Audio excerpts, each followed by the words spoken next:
What's up, everybody? Welcome back to the channel. I'm the Fox Said, and I'm coming to you today for my scorching hot 100-degree shop, and still working on this 2002 BMW 330i. Starting to get the prep done to get this manual swap completed, and that means we are going to do the rear main seal, and I will walk you all through that process and show you how it's done. All right, so under the car, first things first, we got to remove this flywheel to get access to that rear main seal. You can see I already got one bolt taken out from that video yesterday, so we'll just go ahead and buzz the rest of these out of here. It's a 19 millimeter.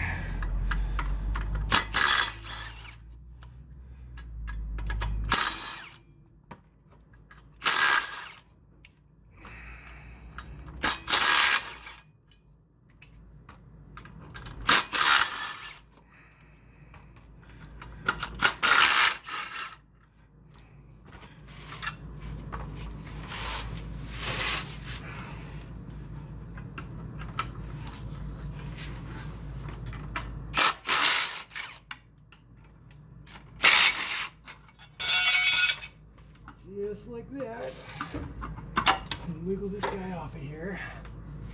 And there you go, there's the rear main. And just on inspection, man, sure does look like there is fluid leaking right there. Let's bring you up close. Just kind of see, when I push right there, you can barely just see a little bit of liquid squeezing out. So the seal probably was bad. You can see I've got oil all underneath the bottom of this pan. So again, this is optional, but just highly recommend doing this just for preventative maintenance, because you don't want to be back under here doing this all over again, because put it all back together and everything's leaking. Okay, then I just like to come in here and just kind of wipe off anything, any dirt that might be loose, because you are going to be exposing the inside of your oil pan here. You don't want anything falling in here. Okay, once you're satisfied, these four 10 millimeters, 2 13s, 2 more 10s, and just zip them off. So we'll do the 13s first.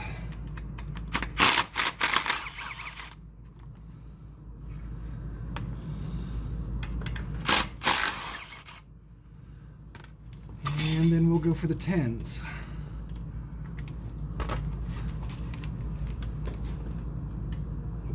Oh, she's leaking. She's leaking. All right, so it might be a good idea to get a catch pan underneath this thing. Again, why these videos exist. Learn from my mistakes. Get out of there. Cute. All right, last four.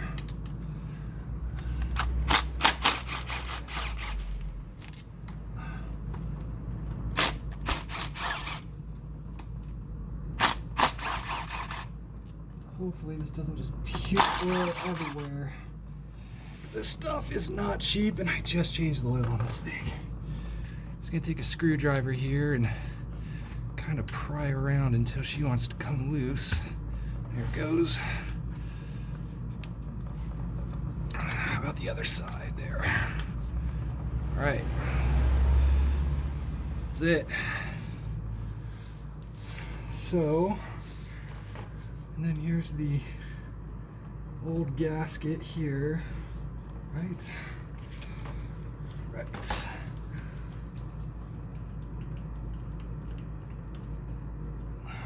Okay, I'm gonna have to get a scraper and check that out.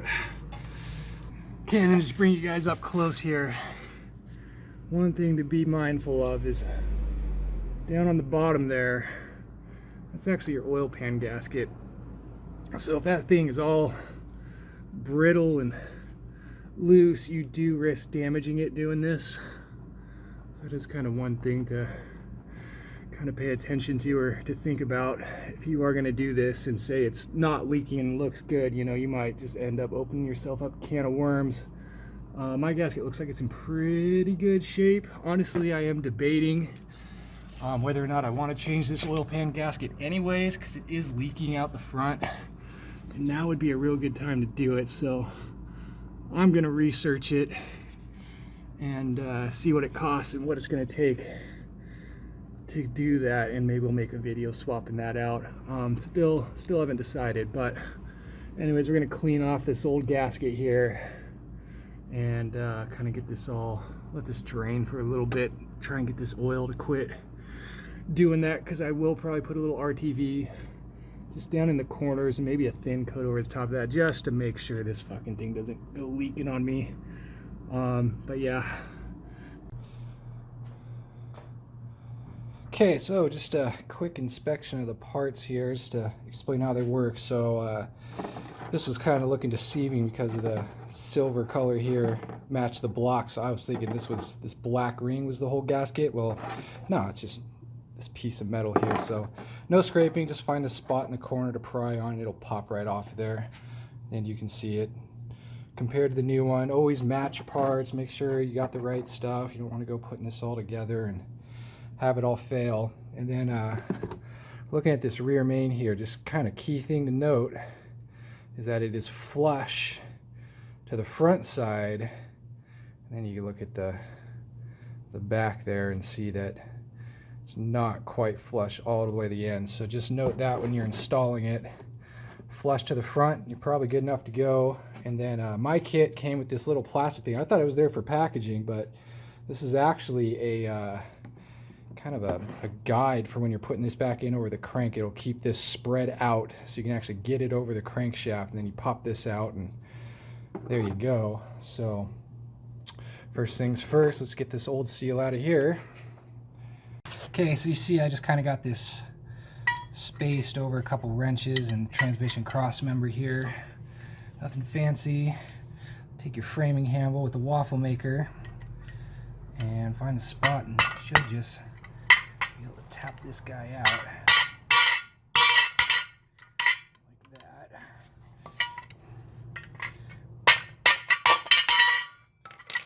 Like that. And she's loose. Get rid of that piece of shit because it's old. Then you'll want to come in here and make sure this is nice and clean, no dirt, no burrs, nothing's gonna chew up that new seal. Okay, then once you got that all cleaned up, get rid of this junk. It looks like, I don't know if that must be factory or what, but it looks like they actually put a little bit of sealant in the corners there anyways. So like I said, I was gonna do that just for my years of experience working on stuff like this. It's just a good idea to put a little extra into the corners because that's usually where they're going to leak. And then just make sure you got this oriented the right way, seals going the right way. Just kind of set it in there. And probably don't need these spacers anymore. Maybe put a towel down so you don't mar the surface of this thing into the concrete. And then switch over to your rubber dead blow and just gently tap that down in on the edges. So just remember, on this inside edge, there's pretty much no reinforcement there. So you go pounding on that, you're just going to rip this seal up. So make sure you're on this outside edge, focusing your fire there, and just take your time. Do not fuck this part up. Remember, you're just going for where it's flush with the housing. And just work around. You can even hear it when it starts bottoming out against the housing there. And just about there, this bottom is, there it goes. Okay. And just kind of inspect. Looks like we could come down a little more right there. This side looks really good. So just a couple more taps, just work that around.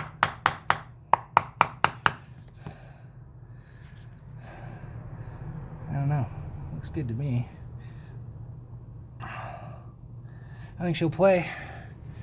Okay, let's go put her in. Okay, so got this thing to quit leaking. Turns out I had the back of the car a little lower in the front, so that's why it was just gushing out there. So I just jacked the rear end up and got that to quit. So again, learning moment. And then once you're satisfied, you've got this surface down here as clean can be.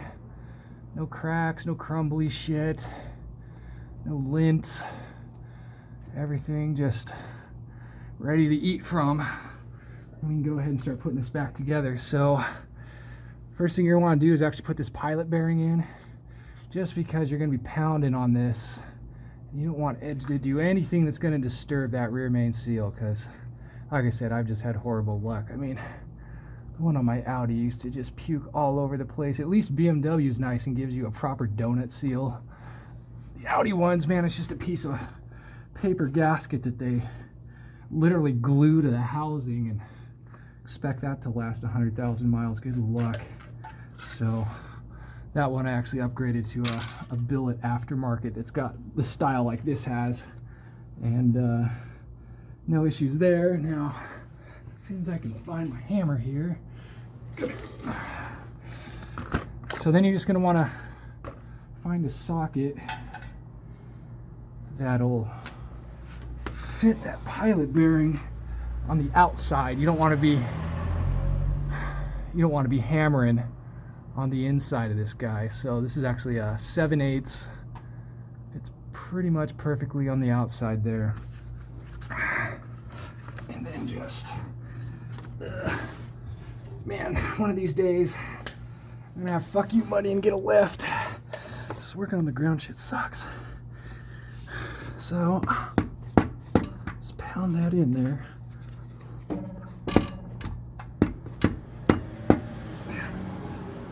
Now maybe upgrade to the waffle maker.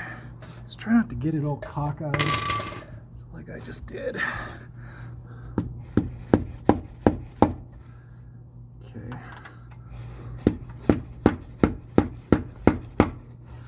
Let's work that in. Now you'll hear an audible change once it bottoms out. It's just gonna make a thud. Stop hammering, you're done.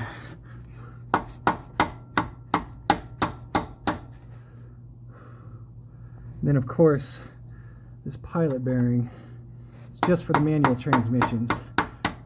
Automatics are not gonna have these. There it goes. Okay, got it seated there.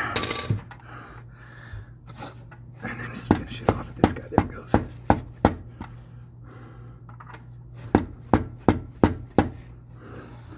Whew.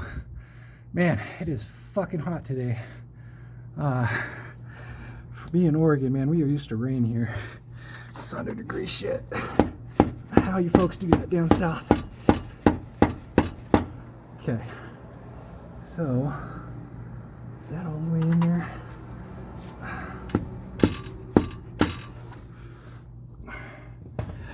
That's just fine. There it goes. Okay, so I don't know if you picked that up on camera. You definitely heard that sound change from a sort of echo to a real solid thud. That means she's bottomed out. So that's in there now. So let's do this rear main here. First things first, you're gonna want to put this gasket up in here. Now remember, this thick side goes that way. I wonder if you can even put this in backwards. Oh, you can. So definitely pay attention to that. You can kind of see the wear line. I don't know if that's going to show up on the camera, but in case you're not like me and videotape everything, you just kind of line that up and make sure you're in there nice and tight. And then, like I said, we're going to put a little bit of silicone down in the corners. Now this is the shit I like to use. Loctite 5970. I've used this on my Audi. Audi techs pretty much swear by this stuff, and I believe this is factory. The 2-liter TFSIs on the Audi are pretty notorious for their front oil pan or a timing cover to just leak like shit. And this is pretty much all you can use to do that. So I figure if it's good enough for Audi, it's gonna be good enough for BMW. We're just gonna put a little squirt in there. Come on, don't tell me. There it goes.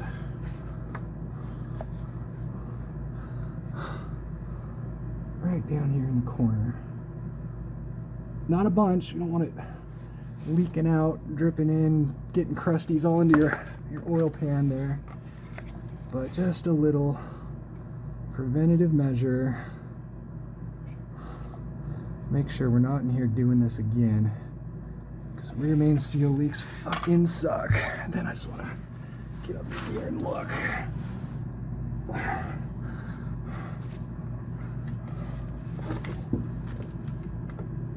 Okay, probably a little bit more on that left side.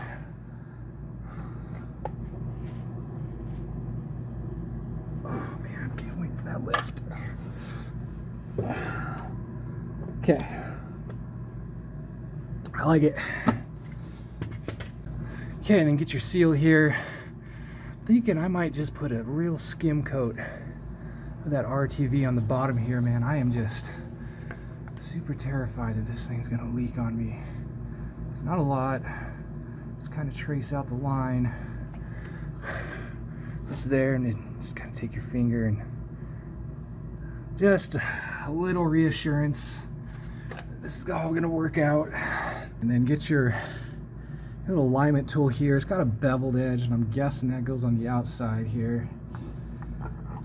And slide that over the center of the crankshaft.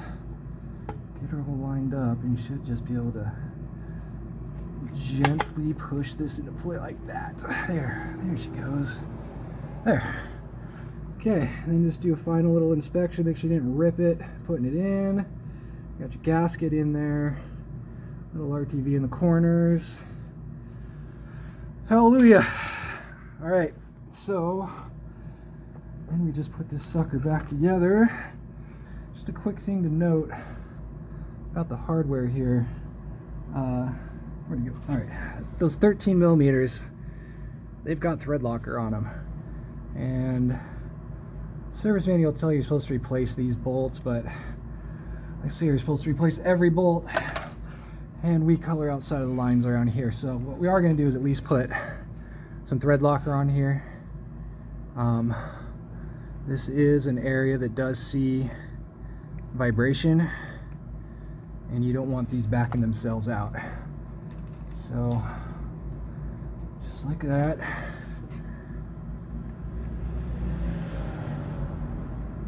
Come on, out of there. There we go. These go and back themselves out, man. God, I can only imagine the nightmare that would end up being. And then those 13s, where's that 13 millimeter? We're just gonna, don't tighten them just yet. Kind of work them down until they bottom out. And then go ahead and get your 10 millimeters back in. Now, it's odd because they don't use any Loctite on any of that. So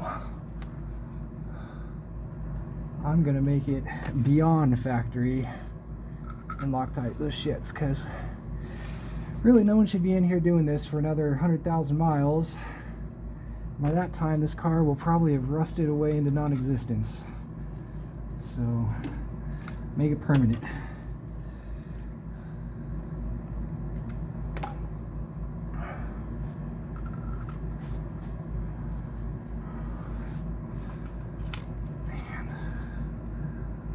Last one, get in there. Okay, swap back over to your 10 millimeter, and then just bottom them out.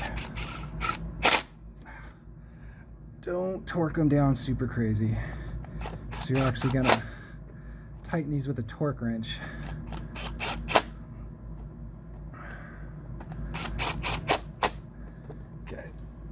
And just these last two,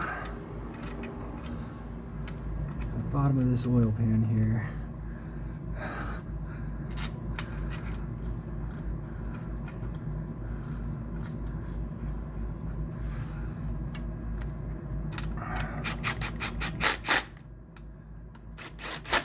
Okay. Okay, then once you got everything kind of in there, switch over to a manual drive ratchet here. Now, these 10s are only supposed to be like 7 foot-pounds. My torque wrench doesn't go that low, so we're gonna do the German spec good and tight. Now, I'll just go reefing on these. What I've always been taught is choking up on the wrench like this, and pretty much the force you can exert into your wrist, it's about 20 foot-pounds. So don't go crazy on it. And definitely just kind of stagger your pattern here. Make sure this sucker's tight. I mean, I'm assuming snug is all you're really going for. Don't just go absolutely ham on it. Remember, you do have Loctite, so it's not like these are going to back out. Just go around. Just kind of feel it in your wrist there. And tight is tight. Just like that. Okay. I'll do these bottom ones here. You actually see that oil pan sucks up into that rear main when you do that. Or at least I can. I don't know if you're going to see that on the camera. Okay. 7 foot-pounds. Not 70. Don't go freaking crazy. I mean, you put too much pressure on those gaskets, they're going to push out and the fucker's going to leak on you. And you'll be in my comment section cussing me out. And I'm going to sit there and say, hey, I fucking told you so. And then these ones are supposed to be like 13 foot-pounds, not 10, not 15, 13, because the Germans. So again, just choke up on the wrench there and your wrist. That's it. Okay, done. Rear main changed. Hopefully this fucker doesn't leak. Now I'm actually gonna use this as an excuse to get out of the heat for today and just say I want that to sit overnight, let that RTV cure before I go throwing flywheels and bullshit on this and possibly run the risk of loosening it up or somehow messing this up to where it's going to leak on me. So in the meantime, I'm probably going to research what it's going to entail to maybe drop this oil pan. I mean, I figure I got transmissions out. Wouldn't be too hard to just jack this engine up. You know, if that gasket's like 20 bucks, might be definitely worth it to just change that out right now. So anyways, that's going to conclude our video for today. Like, comment, subscribe. You know, if you see any error in my ways, feel free to let me know, because I certainly don't want to be doing this again. But in the meantime, you guys take care. Peace out.